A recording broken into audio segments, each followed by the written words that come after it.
Bote na balandi nyoso ya RD Congo Info oyo bomesana kolanda actualité na bino actualité politique na site na bino na site monene pona kozaba information na oyo etali mboka na biso lelo to kobeta masolo ya Congo ne to mesana koloba to kosoa na bino biso parce que faut boyeba que actualité zali makasi to za na ba élection ezali calamité ezali koya to za na développement lelo dans l'immédiat Congo ezali ko salama. Tous appelons ma solo, ya oya bino pe libanda et tu kokota na actualité na biso ba o bazo comprendre ça ba comprendre déjà et on te le baki les loto ko soit sous biso na biso parce que ah na RD Congo to so laka violence té et le komongoté ezali problème il y a débat d'idées soko moni ma solo to solo li yo moni ke makansi za ndengwana te pesa biso opinion na to yo pe yaka inviter biso to koya to soli o pesa biso ba contradiction na yo mais awa c'est le débat qui prime les loto ya mamoko ya cellule de communication en majorité présidentielle assez à l'écart mais kala mais tellement avec hier actualité za makasi masoleze belé il faut tout sur la kakanaye potoyeba ndengenini qu'est-ce qui se passe na niveau ya milieu présidentiel na milieu présidentiel espace wala nyoso na o Italie gouvernance ya Congo pe avenir ya Congo lelo encore une fois merci d'invitation à Sali biso toye pa na e to okuta na moko ya ba congolais oyo alobaki akobunda mais débat d'idées dans Antabino c'est aussi pour comprendre en la personne de monsieur Papi Tamba ye azali na cellule ya communication ya majorité présidentielle to komeka ko sola mukena ye to beta masolo ne to lobi ya Congo to yeba eskazolo ba solo azolo ba lokuta maramango za ndenge nini ya moni to mbamba en équipe amenena na gradi papi boni.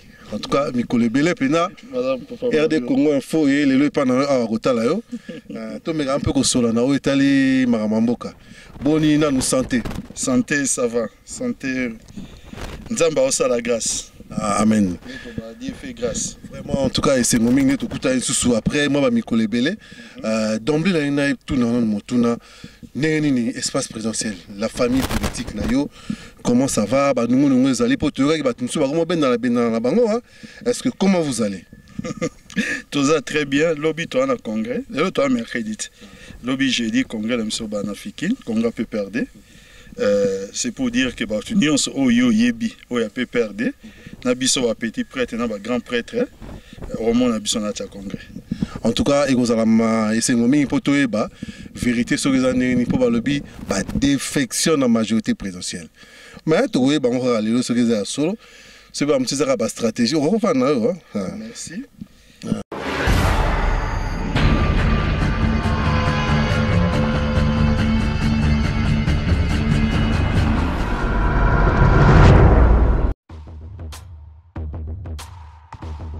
Masolo, vraiment solo yango ye na kati ya kini balui pona ba kinois résidence Kifwani yango yo na kati ya kini na kati ya mbiti ya pigeon balobi pona ba chambre deluxe aba chambre ya bien ba chambre propre hôtel deluxe yango na kati ya kini na kati ya mbiti ya pigeon tozali awa na résidence Kiamfwana. Ils sont situés dans la commune de Ngalema, dans le quartier Binza Pigeon, sur l'avenue Congo Yassika, numéro 22. Alors là, nous vous offrons des beaux appartements pour notre séjour dans le quartier Kin. L'herbe y a na Kin, dans séjour dans les vacances. Tout le sengeli dans le logement ya kitoko, yango tozo kotia à disposition na bino appartement mibale au bozo pour visiter au Pébromona et Zali donc appartement moko ya niveau moko très somptueux et ça de la qualité moko bien et puis très propre je crois que Bromona on ba image intina tia commentaire mingi Bromona on ba image tozo ko répéter adresse na biso et Zali bongo na avenue Congo ya Sika numéro 22 quartier Binza Pigeon commune Ngaliema, numéro de téléphone à Bisso Ezali 082 42 00 716.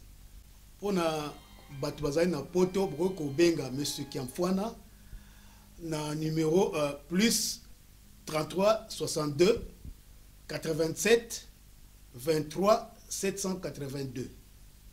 Voilà.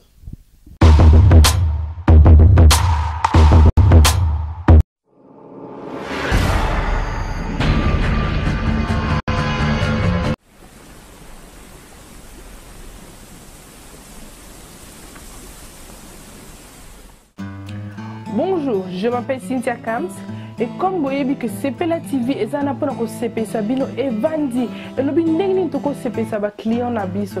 Alors Sepela TV et bimsi décodeur asika, c'est Sepela TV Plus, the New Generation, avec plus de 21 chaînes. Il y a Congo, encore plus. Donc j'espère que Binoni se bosse CPI. Parce que non simplement que Sepela TV Plus, New Generation, mais c'est aussi moins 70 livres. Donc avant vous avez 150 et maintenant vous avez 80 livres. Et vraiment, cadeau à maman.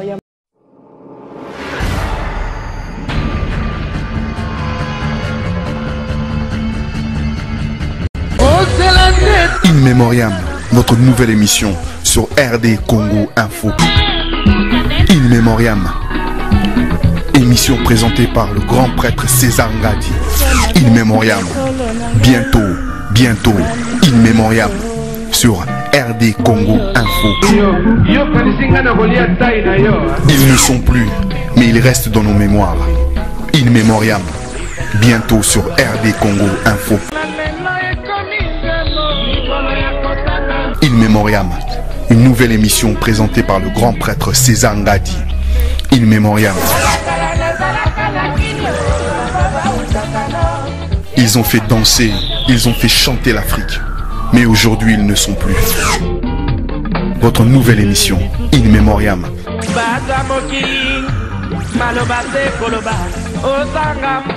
Émission présentée par le grand prêtre César Ngadi. In Memoriam.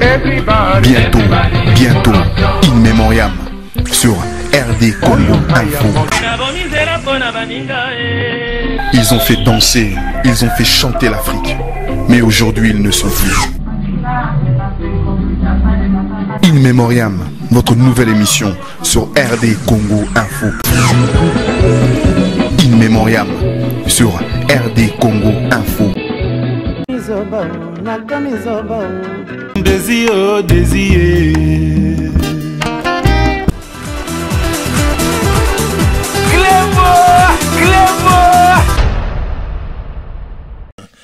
Donc, Karané na lobaki bo moni nene to tiko yamba invité na biso to ko meko sola mki na we tali masolo ya Congo.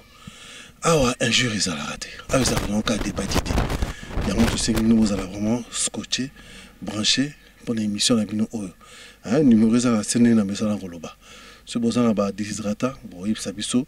Ce qui a évolué, boni né dans le niveau à espace présidentiel, ma soeur qui est nini d'emblée toko loba au lobby boza presque na congrès les alliés pour préparer l'élection tu es alliés kakana nous bota nan banani bazali apte ya rocha sous na poste pour boza na boula roumela t'es un parti politique où les alliés organisé ce ba sala ba nouveau choix ba zo ba direction à Sika ce bazana pour ça va définir bah, option par rapport à enjeux politiques à venir, par rapport à l'esprit à statut na bango, et ça sera nécessaire de se retrouver dans le Congrès. Congrès, ils ont quoi ma sola balanda kumorote. Place soit peut-être soit pour pour nabatu, soit pour lever bah option. Donc voilà. Donc lobby na chafikin. Donc Congrès au sala des jours, parce que Congrès a peut perdre, va confondre non ma kamususu. Période où vous avez Congrès peut perdre.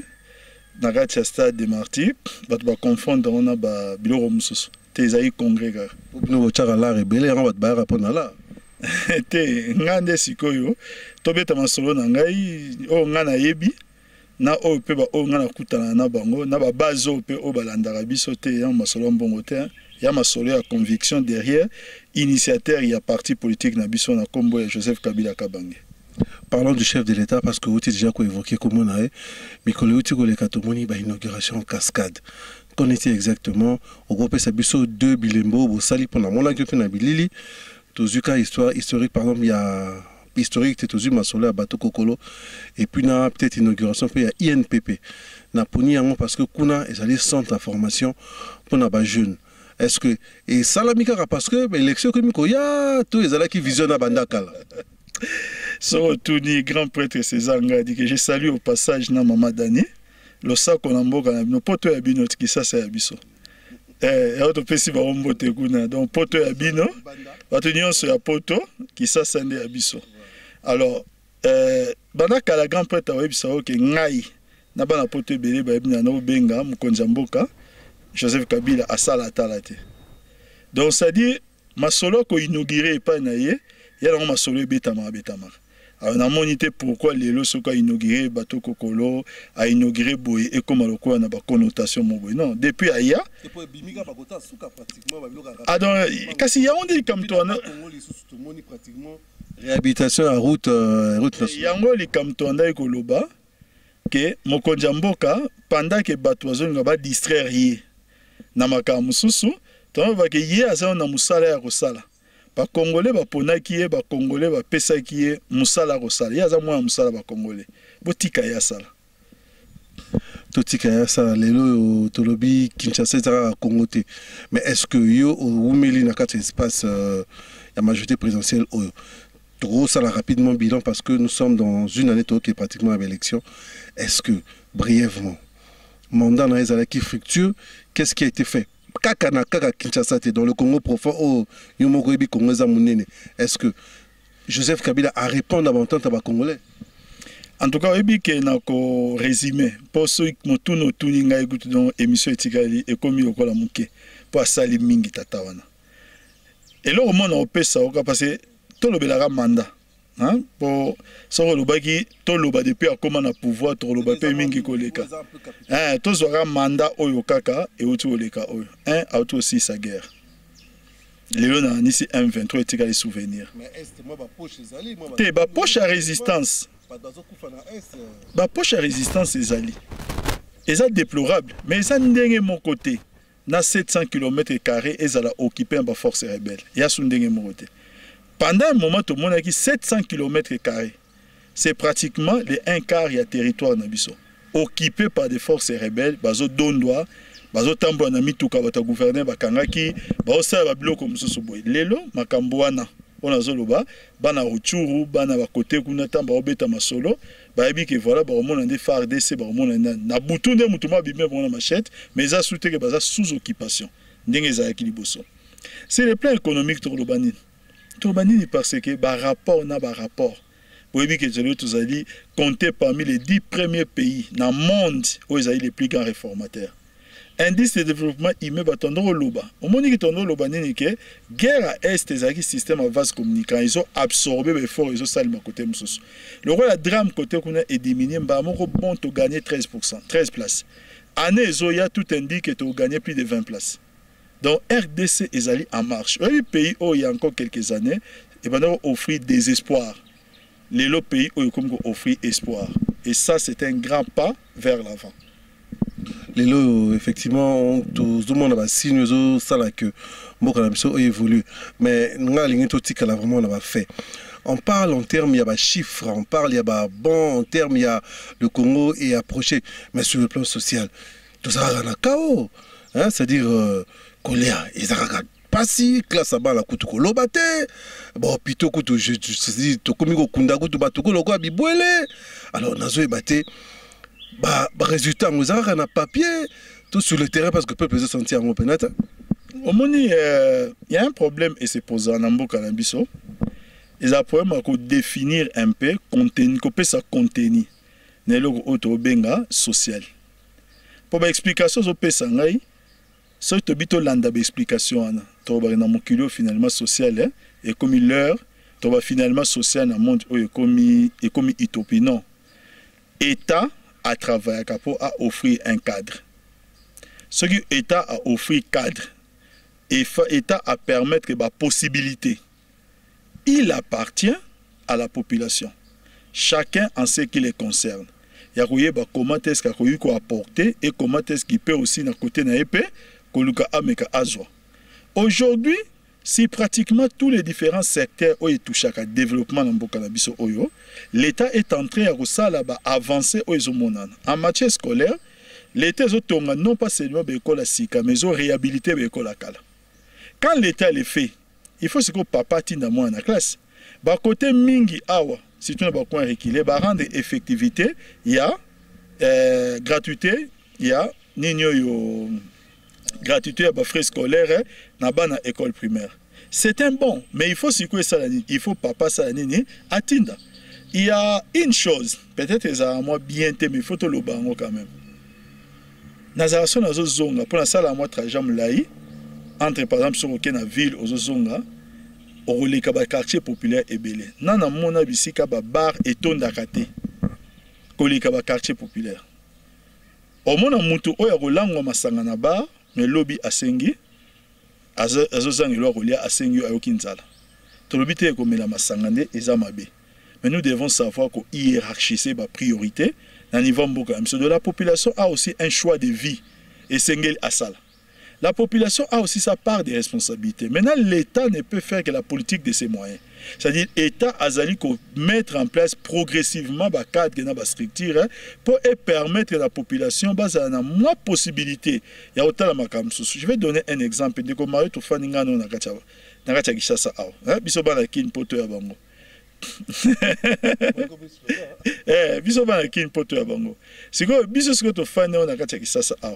Est-ce qu'il y a 4-5 ans, domaine local par exemple Internet, un exemple seulement, est-ce que les la navigation, les qui n'a même porté le roi à l'élo.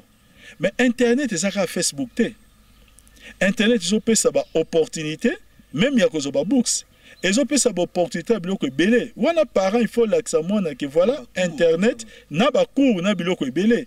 Mais si quoi, bisotant que Internet, total à Facebook, le comme WhatsApp. L'État a offert les cadres, mais l'État ne va pas vous dire voici ce que vous devez faire avec Internet. C'est là où les Congolais photo se comprennent à mon bouquet. Lelo oyo projet à Bukangalonzo.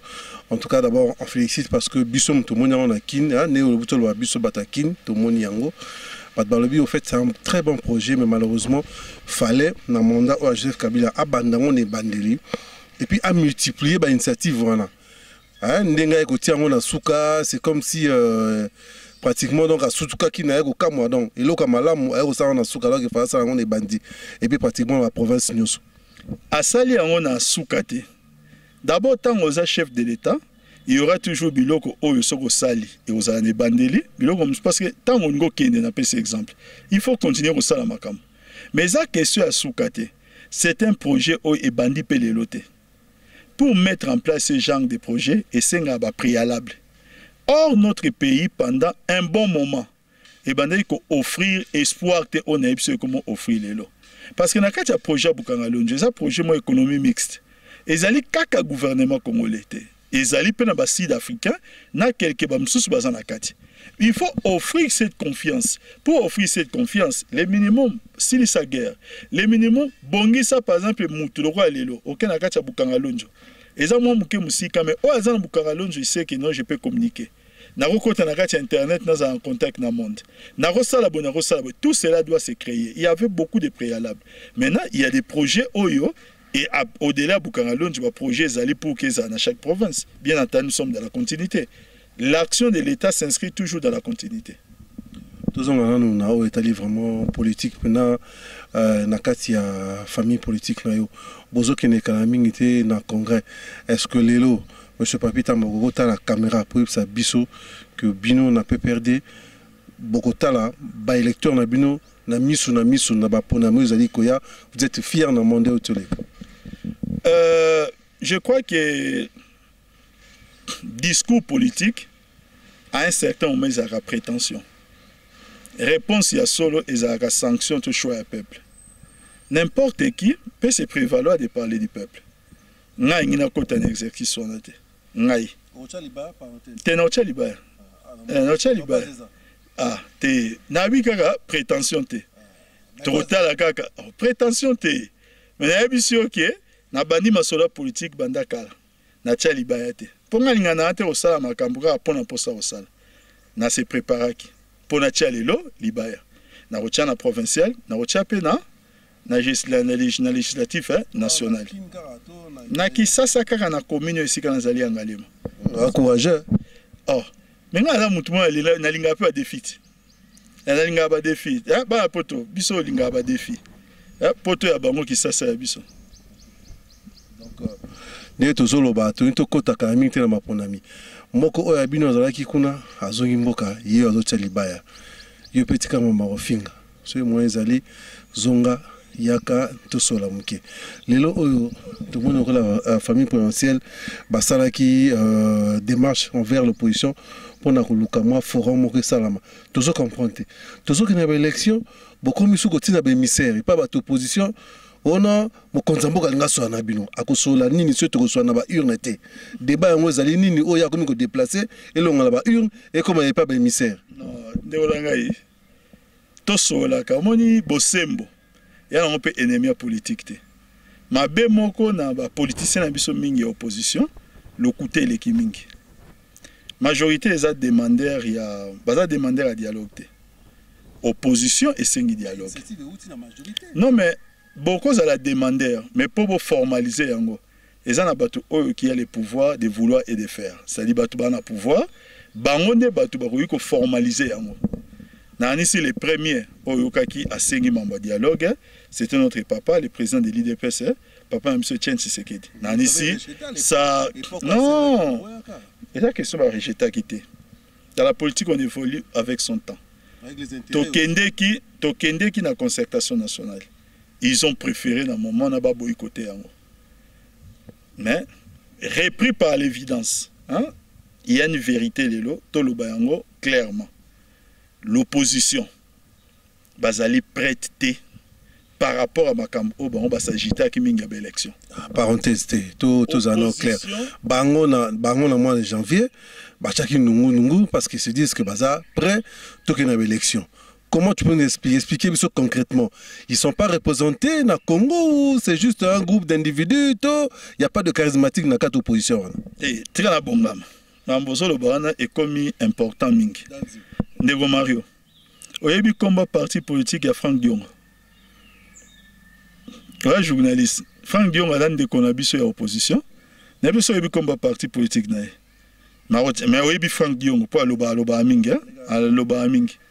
Tant loba mingi wana batu ba kantere Franck Dion baza na base. Na rotange l'opposant mususu. Baza ebele. Oyo yebi moko atia zo tia makele mikolo bobenga kovo ingila. Luko yeba komba parti politique na base na ye. Esika ni ya ko tambola. Omoni ngai esika onga naza. Place nga zo ke ngo postuler za fief ya Martin Fayulu. Dans l'Angalema. Na ebisi yo côté o nga nazali na o se postuler na base wana za fief ya Martin Fayulu. Nga na kei. Tozane fief moko. C'est de bonne guerre. Peuple nde mutu akojije.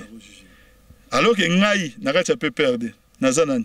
Nazana kaka mutu kaka na kati ya batu. Humble papi tamba muto pamba. Mais Martin Fayulu bi président parti politique. Mais nga na eto betana na fief moko. Na ina loba parla eloko moko tant bi keto za na bosembo. Mboka na biso elo monsieur Mario avec loi à découpage. Il y a découpage auto passé dans 26 provinces. Et ça ba réalité oyo d'ici le 30 juin ba congolais ba comprendre. Tozo passé de 20 villes. De auto à 20 villes. Tozo passé à 97 villes. Tozo à 77 ou 77 villes supplémentaires. Les autres alliés na ça 24 communes na mboka na biso. Tozo passé à 699. 699. D'autres alana 5775 ou 7775 communes Yassika. Nous avons les moyens pour soutenir Nakoya. d'autres cieux, Tozan la régionalisme constitutionnel c'est une mauvaise lecture. Ne tozali boye, tozana 1150 bourgmestre na bourgmestre adjoint. Ce qui voudra dire, na ba échelon nyonso wana il faut uzanaba candidat. Ou vous êtes un parti politique à la base, vous pouvez aller seul. Ou vous trouvez que alliance. La majorité présidentielle, c'est déjà une alliance. Et si on peut perdre des athées, MSR Kozala. Et si MSR Azate, par exemple, parti à Olivier Kamitatou, et Kogi Kozala. Et si on est alité, on a parti à Papa Nabiso Bahati, et Kogi Kozala. Palou. Autant Kombo Adolphe Muzitu alobaki ba ndenge to fongoli sous ba province mususu ils un peu difficile dans ba contexte à lelo to meka ko pesango dimension moko vraiment efficacité parce que lui il était dans la chose donc il est aussi dans la majorité présidentielle à peu premier ministre. Non, il est toujours dans la majorité présidentielle, c'est l'expression il y a démocratie ou na kati ya démocratie tous en ba même regarder. Maintenant on explique loko moko Italie où ils allaient modèle pour Nabiso parce que l'Italie est mettant en place un régionalisme constitutionnel et mettant depuis les années 50 l'élo à peine Italie est aussi l'Isaka pour formaliser ma régionalisme na bango l'élo plus de 50 ans plus de 60 ans même après Namboka Nabiso oyo tozala na eloko moko ba même argument na yoka lelo na yoka yango tango yayi boso na kalani o Zaire o ba kaboli yango ekomi 3 provinces, bref, éclatement. Bah, il y a la province à Sika Maniema. Mais Maniema est la siège. Mbongo ko uta wapi. Maniema ko tezan les l'autre côté. Oh, les lots sont ok Maniema, les lots. Bato Maniema va ça ok. Ah, merci ming na bato yo. Bah, beka iko panza province pour tous en akacha Maniema. Parce que découpage, c'est une mauvaise erreur. Il y a penser que il faut nous le collaborer en place commune ya Sika bozela nanu l'état pouvoir central et tongi nanu ba bâtiment pour la commune et c'est ça non émulation et yaka na cadre régionalisme constitutionnel à partir même yanini il y a déjà ces soucis là il y a population à s'organiser au niveau de la base comme ça a été le cas pour na Maniema. Maintenant par rapport à ça ezo senga na politicien nyonso azala soit na organisation soit les politiciens yango azala politicien moko azana implantation c'est-à-dire bazana ba base opposition lelo natali na niveau ya Sud Kivu INC bangi basala na ba province na ba provincial bangi basala comment on appelle ça c'est pour rappeler parti à Vital Kamerhe un parti à papa Miso Kamerhe bangi basala jonction na IDPS par exemple c'est qui est une bonne chose. Mais quand on a quoi wana, bah quoi monsieur va le commencer la alliance. Oh les alliances, et c'est le ressort il m'en a quelques jours. L'erreur que nos amis ont commise, hein, l'erreur qu'ils ont plutôt commise, hein, et nos amis bah se focaliser qui seulement sur hein, la personne du chef de l'État et les postes hein, qu'il occupe. Pour la bango. Quand on parle d'élection, dans le processus d'élection dans la RDC, bah, ça veut dire fixé seulement sur la personne de Joseph Kabila. Pendant ce temps-là, ils n'ont pas eu le temps de préparer l'enjeu. Il y a des contradictions en contradiction. Moi, j'ai fait une émission dans la chaîne concurrente Nabino. Quand moi qui attitude dans le mois de mars, dans début avril, CENI est publié calendrier. Début à dépôt de candidature pour la provinciale, et ça le 15 avril. Bino a beaucoup ça déjeuner de prière na poto. Bino nyonso ba leader. O ba bengs bino na poto. Bokende a o kakuna o oyo ba sali lumbe na ba oyo. O oyo ba sali lumbe na oyo. Ba bi bokonza kongo uta na poto entre guillemets bino mo ba politicien pour instaurer système ngo c'est beaucoup senga nde bati bino. En tout cas, monsieur Mario Oza Congolais, en 2006, chef de l'État Joseph Kabila Zaki élu à Salaki Touri à Potote. Bah, on va Salaki Batour à Poto Baiki élu. En 2011, adversaire net direct, Zaki Papa Nabiso Tchanti Sekedi. Assis Saki Poto Mbana Otambola. Joseph Kabila Zaki Nakachamboka a gagné. Rien que ces deux exemples suffisent pour na balayer argument ya batu oyo. Ezali ba fuite en avant. Eza batu bazana besoin ko lukabilo ko mususu. Bazana ba schéma mususu que schéma ya ko pesa peuple véritable pouvoir naï. Parce que c'est une insulte na peuple congolais, ya ko penser que le peuple congolais n'a pas de pouvoir. C'est une insulte ya ko penser que ngai papi naza awa nana moi parcelle na ngai muke ya souveraineté té. En tant que Congolais, c'est-à-dire quoi? Je peux un jour nazo bulletin na ngai, na côte sapé na irne na lo bakenga na poni mutu tel. Les élections na Kachamboka na biso s'organisent à deux différents niveaux. Deux niveaux. Niveau tribal et provincial, parce que malheureusement jusqu'à ce jour, tous a toujours tourné. Ah, nous avons voté, nous tel pas, nous avons coin na ngai. C'est des choses à bannir, hein, toujours le bango lelo. Mais la réalité, elle est là. et to évoluer nango. To évoluer pour que to bannir nango. Deuxièmement, et c'est jouer au niveau des leaders d'opinion. On a gagné l'élection de la République démocratique du Congo. Papa M. Tshisekedi en 2011 n'avait rien de tout cela. Rien de tout cela. Aujourd'hui, nous avons aussi des amis de l'opposition qui n'ont rien de tout cela. Tirer les santé. Ils ont encore été faire le tour. Aujourd'hui, comme ils s'est ridiculisé. Comme ils s'est ridiculisé, ils ont contesté Makambu Oyo. Bango moko basaki nini basengaki. Proposer ki to bandana ba élection à la base. Bango. Basangani na Mama Mobutu na mois juillet 2013. Pendant 5 jours, du 6 au 11. Basangani du 6 au 11 juillet 2013.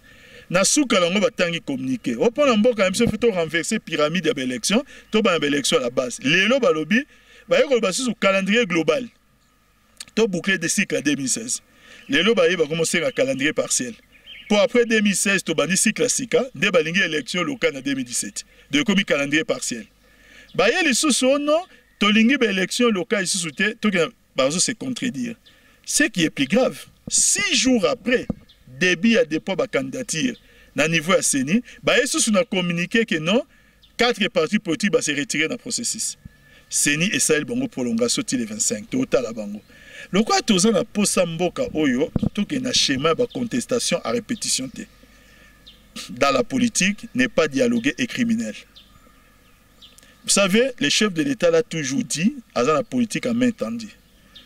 Et ça intéressant, Congolais moko a tangisa makila pour la situation élection. Tout tirer l'élection à passer. Il y a un peu dans le bango na awa lelo fa to que na élection et commis to sola nanu est-ce que bozo monate et la bino bata majorité et la bino bata opposition bozo créer des frustrations puis bozo créer bombe retarder moment on a mis tout à battre parce que les gens sont préparés pour la élection. Boko sola ni kuna na kati oyo bozo la quitter.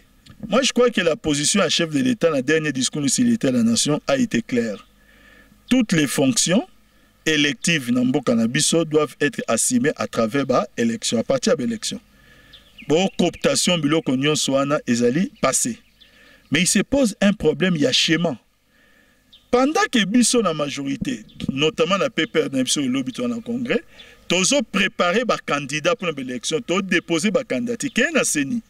L'opposition déposé. Mais vous avez les moyens, vous avez dirigé pendant des années. Comme ça, la Congrès a jeté. Parce qu'il faut que ça soit un problème national. Il y a des combat bateau, Tanya, Bateau, Franck Diongo, Bakofo Ingila. Moyen de pour préparer le Congrès et le parti. Non, est-ce qu'ils sont obligés à créer un parti politique? Franck Diongo est obligé à créer un parti politique. Il a ce droit. Je ne dis pas qu'il n'a pas ce droit. Mais si on crée un parti politique, ça en assise. Si on monique moyen, je suis membre du PPRD, ça ne me dérange pas. En quoi est-ce que ça va être obligé parce que je fais la politique, il faut nous créer parti Songolo. Ça, c'est une chose. Deuxième chose, ce qui est loco Zoloba, il y a des arguments dans ces cas, éliminer l'élection, laissons un boulevard dans le PPRD, le Kobi, qui sont tous en moyen. Non, le problème n'est pas à ce niveau. Le problème, c'est que toutes les choses doivent s'organiser. Opposition à Bisso Oyo, balingi ko s'organiser. Baye kozalasko na loi de découpage comme on va créer ba manœuvre pendant que biso to préparer l'élection on va préparer contestation. Or chaque fois que vous préparez la contestation vous ngabo amener peuple na échafaud peuple en nani peuple en malheureusement moi na voisin to mona oya fanda na lupango ezakuna jamais peuple en ozala mwana oyo yanda kunae ya entre le bino nous retrouvons-nous. Tout doit être autour de ces élections. Pour que, comment faire pour avoir les bonnes élections et à la contester? Et cela nécessite aujourd'hui, tout de bonne foi. Et si ça prenait, pardon, 6 mois, ça vaut la peine? La question qu'il faut se poser, faisons les choix. Ou nous faisons des élections chaotiques, contestées par les uns, parce que nous avons préparé un schéma de contestation, parce qu'on ne veut pas les écouter et créer une situation à Congolais, ou nous créons les élections à la nigériane. Nous créons les élections, par exemple, comme nous le voyons sous d'autres cieux. Ou ezali que président a gagné l'élection, bourgmestre a gagné, gouverneur a gagné, a salué par la personne oyo, a candidat direct nae. c'est ça la situation que nous devons souhaiter pour notre pays. C'est plus civilisé. Alors, or, à l'état actuel des choses, l'anda va discours homme politique ming c'était opposition. Dans 2011, ils ont été incendiaires. Moi ou rien. 2006, 2011, le 6 décembre, si moi je ne suis pas là, c'est qui a tricherie. Vous vous rappellerez qu'il y a un candidat historique dans ces pays. Candidat dans l'Obachi, je l'appelle historique parce que, après plus de 50 ans de parcours politique, c'était la première fois postulé qui l'élection présidentielle. Mais ce candidat-là, qu'est-ce qu'il avait dit? Avant même qu'il puisse y avoir un seul votant, un seul, c'est-à-dire premier votant RDC selon le bureau de vote Fouamaki, premier voté, c'est le 28 novembre 2011. Déjà, Yéné Bandeli, déjà, vers le 9 novembre, il avait déjà déclaré que tel a relé la Namnokamboka. Ce qui n'a pas l'équité. Voilà, tout le monde a voté. Ça, c'est préparer ce qu'on appelle la contestation. Et préparer l'esprit à battre dans le sens que ce qui a été gagné, Zali Boye, tant Congolais à Kokufa. On a de nombreux, tels que Ndamba Mouloua, Luka a ta cousin, Luka a ta neve, a ta Ndoya Pamba. Nabato a Kufa ko Luka Zampe Moko, Ndoya Mututel, Azalagite. Nous en avons marre. Nous devons aujourd'hui mettre un minimum de bonne foi. Pouvoir et Kabola ba Congolais, pouvoir et Sangisande ba Congolais. RD Congo Info et Loko Makasi, merci à toi. Nina Mesana Koloba César Ngadikara Ndenge, monsieur Papi Tambalobi. Merci à toi César Ngadina Nengo créer espace Oyo, au créer cadre Oyo pour biso ba Congolais. Yakuna na ya awa. Tout le monde a réfléchir. Na masolo o Italie mboka na biso masolo ngo tozo sola. Ba to bandaki to fingite. Tozo analyser. Est-ce que monsieur Papi le Congo actuellement, tout un moyen, il y a qu'à financer l'élection à Bisso Mongo parce que on a comme tendance, il y a Bisso Ezali, communauté internationale, ils ont ça. Mais on va avoir exigence et belé oyo yebi. Est-ce que nous avons les moyens de la politique, moi économie sur les pour soutenir l'élection à Wana RDC? En tout cas, en 2011, la même question s'est posée, mais au financement qui l'élection à Bisso à la hauteur à 95% seul. Tobité va aider à Gibisote, 5% zébélé, mais 95% c'est seul, en 2011. Aujourd'hui, puisque les gens nous ont dit, ils ont dit qu'ils vont nous accompagner, nous attendons que Bato va accompagner Bisso, va manifester bonne volonté pour aider Bisso. Ce qui va y être, nous sommes habitués à nous assumer avec Joseph Kabila. Moi, je crois que moi, image mon robot, donc, comment me changer l'île. On a changé l'île à Sika. Donc, on a senti quand même que non, mais il y a un artisan.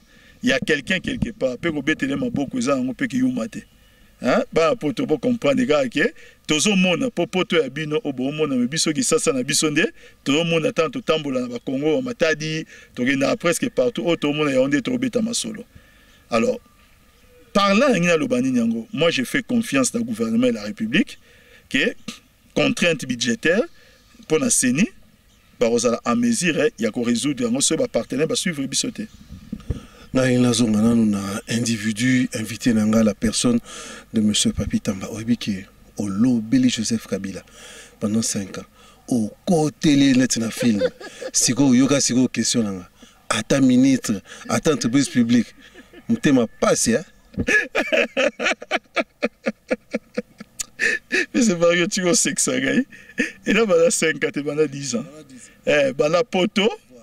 Tu vas côté honnête, tu vas pas 10 ans. Et au Mario, il faut comprendre un peu Herm Sosoupé. Mon amboka, nga yebaki mutu moko oza vraiment mentor na lela atilelo. Fait ka tout moment ke. Avec une responsabilité officielle, avec un député ici, il va le tout puissant. Les lois dans le régime, il n'y a pas ni ministre, ni directeur cabinet chef de l'État. Il y a une influence dans le régime. Vous savez pourquoi? Parce que dans un mécanisme moderne, il y a gouvernance. Où que vous soyez, aux États-Unis d'Amérique, aux en France, aux partout et aux en Congo, il y a ce qu'on appelle institution de la République, ça c'est clair, mais il y a aussi ce qu'on appelle la Cour du roi. La cour du roi est allée ensemble à Batu Oyo, que vous ne voyez dans aucune institution, mais qui travaille pour la servir au régime. Au moment où un ministre était, au moment où un ADGT, mais Moutouana, le rôle en gagne dans Zabou, ils ont se vanter. Oui, mais les lots vraiment dans Zabou et que le roi de Canela, Canela, biso que et Indi na ndenga mabe. Le ministre Msouba ole kapé 4-4 Batu Baza, mais nga papitam na ole kawafi. Pour Zika mabe. C'est ça question au Zikate. Il y a une question de dire que nous travaillons, n'engez appelé soit pour la servir, il y a régime. Les jours où chef de l'État au monde qui a l'ongolona cuisine, à mon qu'il faut appeler ce qu'on rôle sous pembe na mesa. Ils ont des pas naïe. Il y a un pouvoir discrétionnaire naïe. Aujourd'hui, moi, je suis un enfant de la maison qui travaille pour la servir à régime parmi bateaux à travailler na kati. Voilà, na mon andako. Voilà, est-ce que question na tout nous sous kakayo. Yo le beau Taliban na provincial Yangalema. Quelle est ta vision par rapport à ta commune, ceux qui les lots aux allés élus? Qu'est-ce que tu comptes faire dans la commune ya Ngalema parce que yo vani peming na poto au moins comment makamazo évoluer c'est-à-dire projet nous allons par rapport à la commune ceux qui faut aller élus pour passer impulsion hein d'abord développer bogozala pour commune qui est bosso. Au moins il faut commencer par définir le rôle il y a député provincial. Il y a beaucoup de gens dans Zoyo Kabango Okawa ont postulé député provincial mais ils ont fait sa projection le ministre provincial au gouverneur. La politique Pierre Moussala. Je crois qu'un député provincial, dans la province, qu'est-ce que tu vas apporter ceux qui, voilà. Non, aux la fonction, aux la Moussala. Tant aux la base, on va élire Rio. Bien sûr, tant aux la base, on va élire Rio.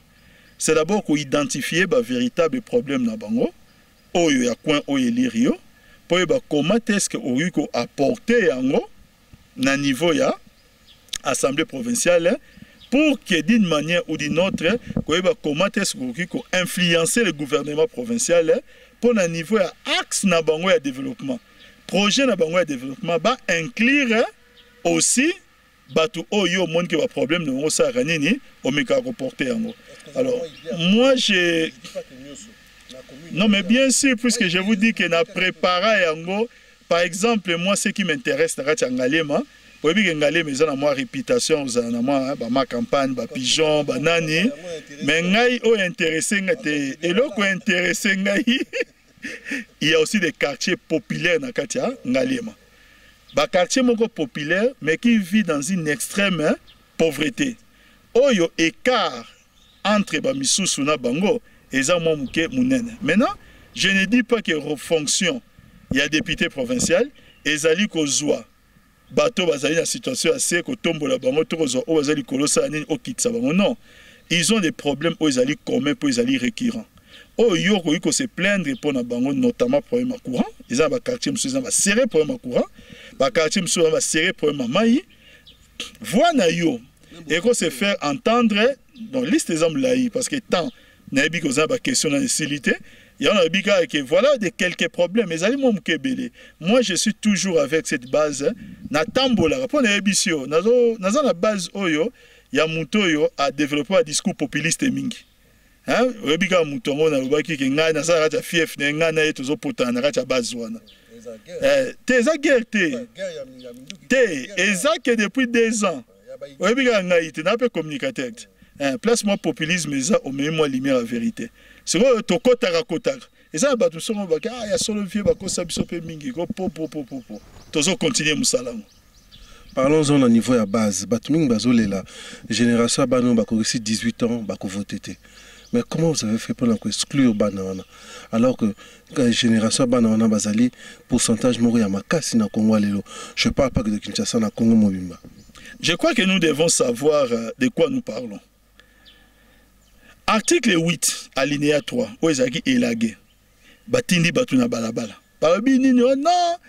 Balobi qu'avant l'élection présidentielle, seulement il faut recensement. Oh, recensement, il faut 4 ans. Même si il faut 8 ans. Intoxiqué alors qu'il a été clairement démontré qu'avec 80 000 agents, on va travailler dans la tablette, recensement au Congo, ça 3 mois. 3 mois, normalement. Avec nouvelle technologie, avec 80 000 agents. Ça, c'est pas moi. C'est une étude de la Banque mondiale. Intoxiqué. Nous devons savoir dans la vie, Quand nous parlons de l'identification de la population, c'est notamment résoudre le problème bon intoxiquer Batou pour que lorsqu'on dit bon allons aux élections à l'état actuel des choses. Bino bokomo zonga lisusu que non bon photo zonga lisusu parce que ce qui demande c'est quoi? Pour intégrer Batou ça passe par une identification partielle. Ça veut dire bozongi na nini na article 8.3 de façon partielle. Est-ce que nous allons avancer dans ces pays ou pas? Yango ngai na yebaki. Je l'ai dit une fois na étudiant IPEN, na une conférence débat na bango. Après ma cambo il y a novembre, il y a janvier. Vous savez, aujourd'hui on dit qu'on a élagué article 8.3, mais ça nous rattrapera. On ne peut pas tricher avec l'histoire. Les lois qu'on rattraper d'ici fin 2015. Or, et rattraper biso mi 2015. 3 mois pas suffisent pour qu'il rattrape biso. Voilà la situation. Donc, on a rendu tout stopper 6 mois de précision mouké. Na o etali makamabe élection car ndenge ndeko papi a outi ko expliquer. Na into aborder sujet mususu ya o etali moko ya ba diaspora. A utaki libanda ye, ale baza mboka na ye. Rex Kazadi. Aya wana ba bi bata majorité bo batem na samba musicien bo sala kaka mabe. Pourquoi vous avez kimiate azongi na mboka ba parents na ye? Est-ce que bino bolinga système car ya li sola bible kala eux pour eux don pour don? Nabi dans série moi mukena question tourni parce que souci na ngai zali bandeko ba combattant de bandeko ba combattant bana poto biso bana kin ba comprendre loko balingi bato baza contre présence à Rex Kazadi na Kinshasa et ça bisote ba yebeza ba musicien o bino mingi bo utiliser na ebisio il n'y a qu'à aller dans les réseaux sociaux au moins ce qu'on dit de lui na ba o bazali pe ba combattant et ça bisote les lois et Kinshasa papi tamba fouté les pieds ce qui est faux bon on a aux pi avec Kinshasa parce que les lois ezaki non a commis collabo donc la biso parce qu'on nous traite comme ça nandambu o bazali bazo soutenir mais tendance ba o bazali contre ye ba onde baza ebele koleka mais ça entre bango ba combattant a peu ba contre belé non maintenant ici comment est-ce qu'on identifier action à pouvoir pour identifier par rapport il y a aéroport Rex a commis qui est-il et l'autre côté Luka Yotunaï qui est Rex Kazadi pour que va s'intéresser à Kangaï abimi l'aéroport comme moi Namboka Nyonso. Pourquoi? Il n'y a aucune raison sérieuse au Barozo Rex Kazadi Bassalanini va interpeller l'aéroport. Il a commis quelle infraction dans terme ya si les plans de territorialité, c'est-à-dire dans la République démocratique du Congo. Il y a des gens qui disent que non, voilà, sur ça qui action d'ambassade, oh, ils ont infraction, oh, il y a commis tambour cannabis. Ce n'est que argument mon limite. Ouais, il paraîtrait qu'il était la plupart des musiciens, il était par hasard parmi bateaux. Se retrouver dans un groupe, il y a un moment au moni, d'abord pour les faits ambassade, il est mis en examen. Personne ne peut être jugé 2 fois pour les mêmes faits. D'abord pour les mêmes faits, Rose a jugé 2 fois. Il passera dans le jugement en France.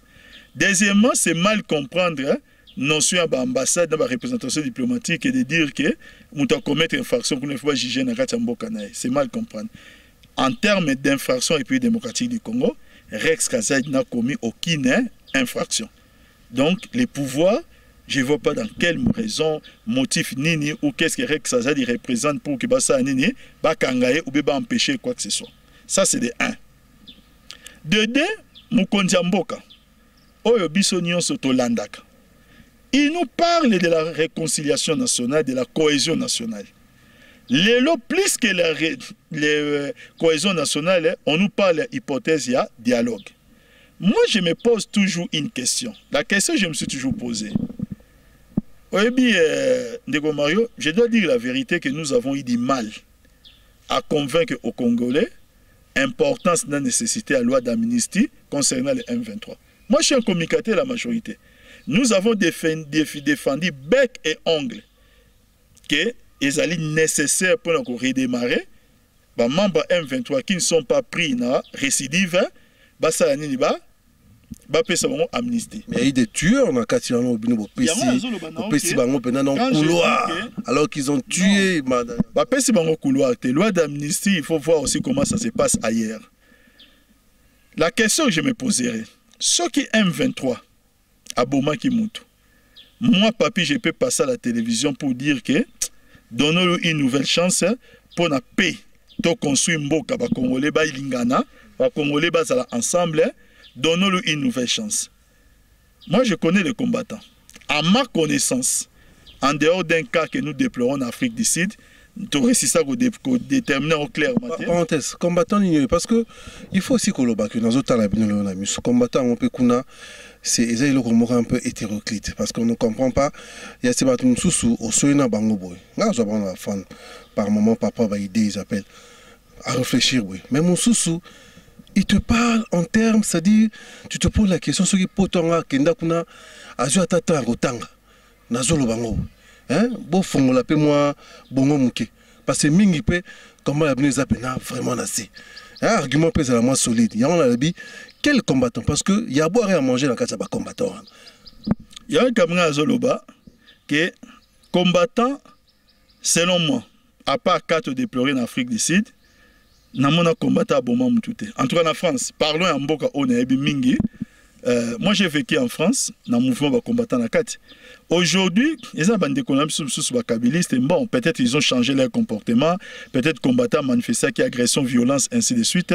Mais je connais aucun combattant qui a tué Abomi Mouninganae congolais. Moi, je pense que Rex Kazadi qui s'inscrit dans le schéma de faire de la politique ici, dans son pays. Cela s'inscrit dans le schéma où ça la politique dans Kanae, c'est une très bonne chose. N'a quoi encourager les combattants, nyonso. Ba soutenir yé, mais surtout ba landa exemple na yé. Oyebi bande ko na biso Afrique du Sud. Ba kanisaki ndé ba loba toujours ko ndenge zali boye biso za terrain conquis, eza boye boye za mboka na biso so boye boko mona ba Zulu ba laxi bango ke za mboka na bango te. On est toujours mieux chez soi. Ça ne sert à rien. Politique eza na ngo kamba lumbe lumba ba ba na ko longola mo ba pa mela ngo ta na komba Yesu. Lumbe lumbe moite moite. Papa Melango. Violence ya politique. Et là, débat d'idées. Moulou anga papita manasa. Luka ta archive moko. Ola que sa place ngana menace combattant. Ton a finga combattant. Nga la kuta na ba combattant na Kishasa. On a ngotanga ba kombote. Pour la nini, pour la logique na bango. So comment le ba ke combattant to kuta na to sola ki to lia ki pa ensemble to sala ki boye. Na logique na bango kuna ba on ba benge collaborer ko risquer que et comme makamuna bango e ba lumbe lumbe de ba lobakana. C'est pourquoi nga otanga ba kombote. Mais na zo loba na oboye na tuna ka bango ba question. Na banga ilelo na la kabiliste connu du monde entier.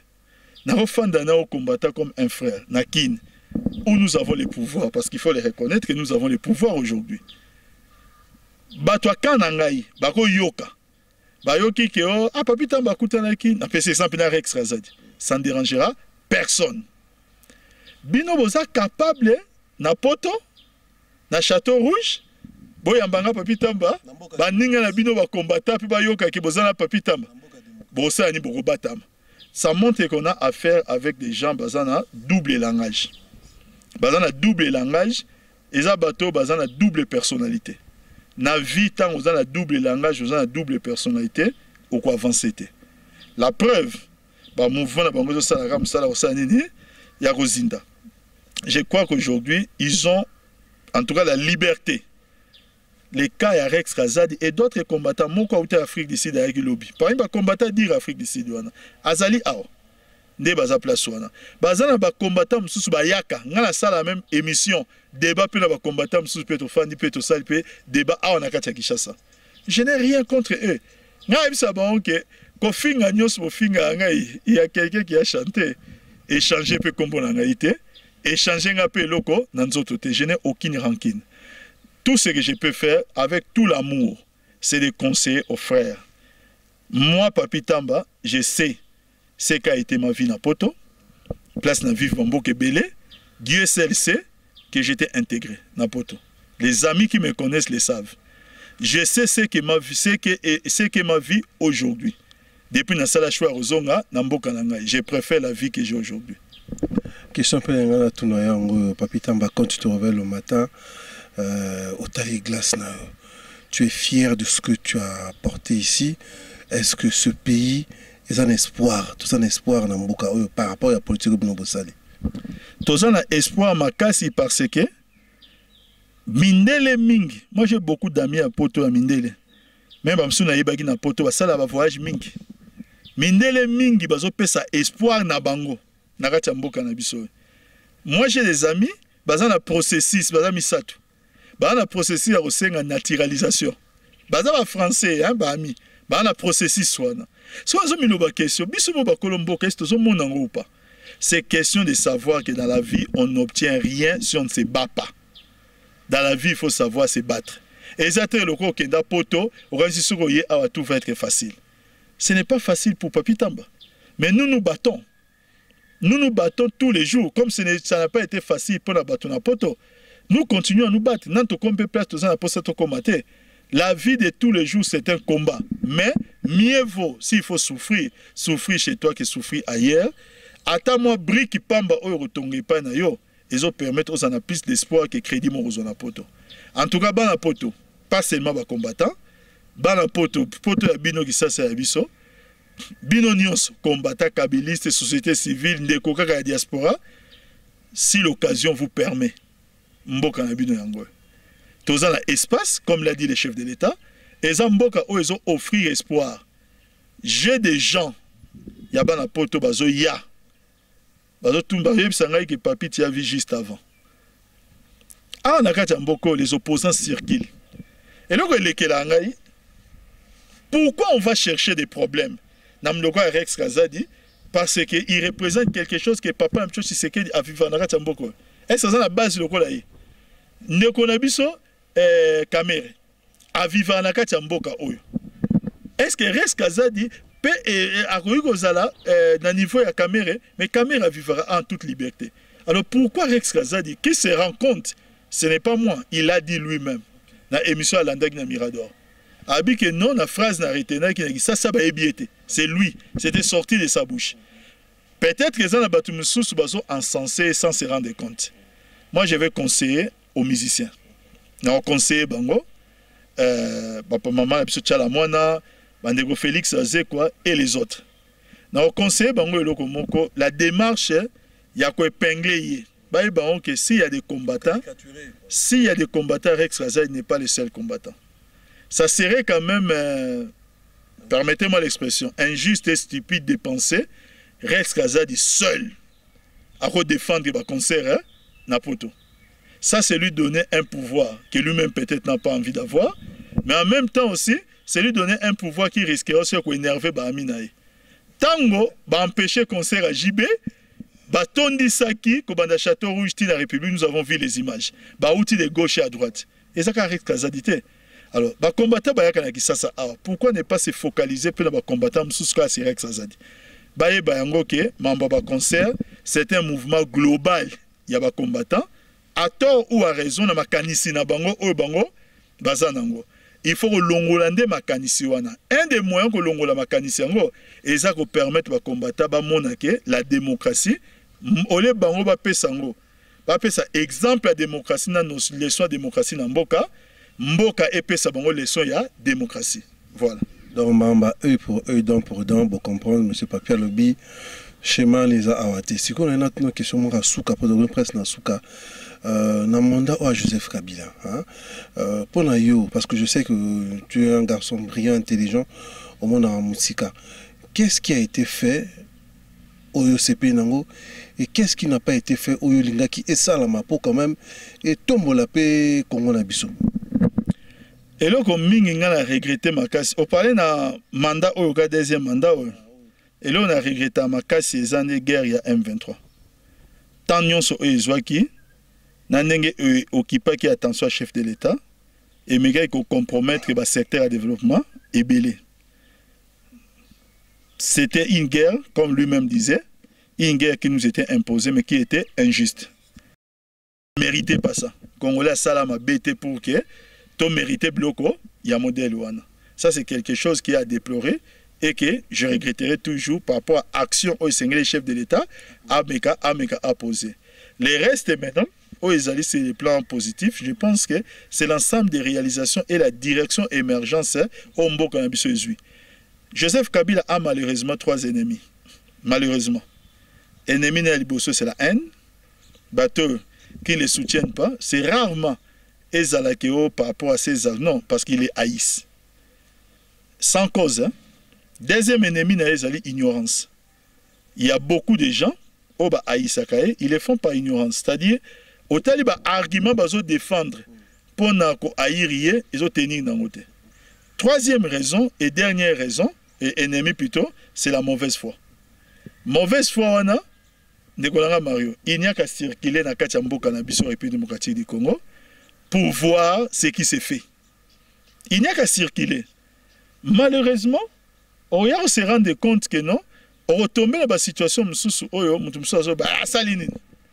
et comme une mauvaise foi.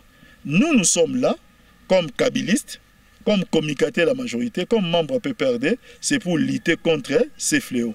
Et nous croyons que le peuple congolais prendra à sa juste valeur la grandeur de cet homme ainsi que ses réalisations. Je crois que nous avons les mapoto,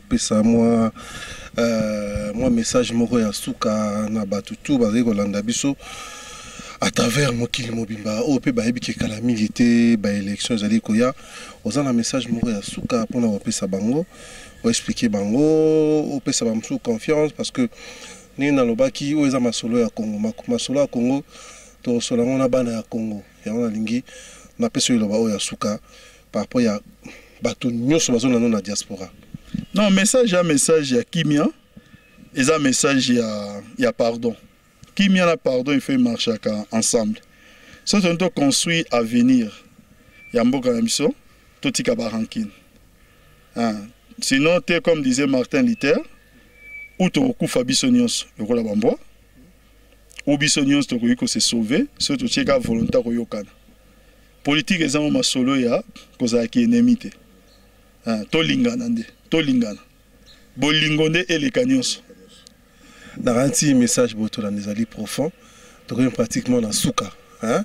Il y a un message que le bangaïpe bolingo ezala parce que comme vous avez bisognos, la pessimio sombote. Ma numéro est merci à toi, César Ngadi. Na onu sozali ko sala polelo, ozo apporter par la contribution dans le développement. Voilà, grand prêtre César Ngadi. Donc poto ya bango. Merci à Yomuto Gradi au Betinga Bilili Moro ya Rosaralate et merci à toi Roilanga yo nazo baga parce que album la kini peso ki na malamu félicitations continuez en tout cas za malamu mingi numéro za na c'est ce besoin ba suggestion besoin na boule pour signaler biso mbala sima to komika ko so na bino pe to continuer à repérer nos informations oh ya solo pour ba site ezebele boyebi kaka oh ya solo zo pesa information. Il y a malam, hein? L'esprit est bien. Boutique à malam.